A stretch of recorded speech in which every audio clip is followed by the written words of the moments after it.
Hello guys, welcome to my channel. আজকে গিয়েছিলাম আমরা একটা দাদার রিসেপশানে। তো তাতে প্রথমেই দিয়ে দিয়েছিল টিস্যু, আর স্টার্টিংয়েই ছিল হজমলা। তারপরে দিয়েছিল ফিশ ফিঙ্গার, যেটা ছিল দারুণ খেতে। তারপরে ছিল নানপুরি উইথ চানা পনির। তারপরে ছিল সাদা ভাত, ভেজ ডাল, যেটা আমি লেবু দিয়ে খুব ভালো করে মাখিয়ে নিচ্ছিলাম। তার সাথে ছিল আলুর চিপস। এই কম্বিনেশনটা আমার দারুণ লাগে। সাথে ছিল দই কাতলা। দই কাতলার গ্রেভি আর কাতলার মাছটা দারুণ ছিল, সত্যি খুবই টেস্টি ছিল।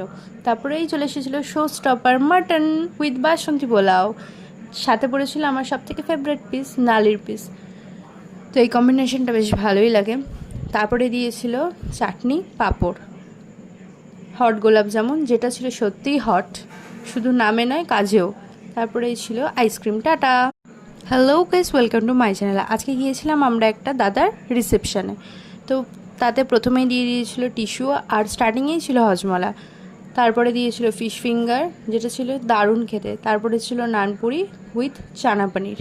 তারপরে ছিল সাদা ভাত, ভেজ ডাল, যেটা আমি লেবু দিয়ে খুব ভালো করে মাখিয়ে নিচ্ছিলাম। তার সাথে ছিল আলুর চিপস। এই কম্বিনেশনটা আমার দারুণ লাগে। সাথে ছিল দই কাতলা।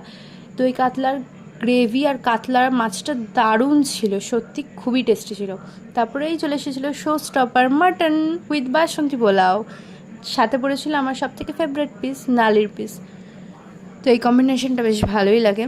তারপরে দিয়েছিল চাটনি, পাঁপড়, হট গোলাপ জামুন, যেটা ছিল সত্যিই হট, শুধু নামে নয় কাজেও।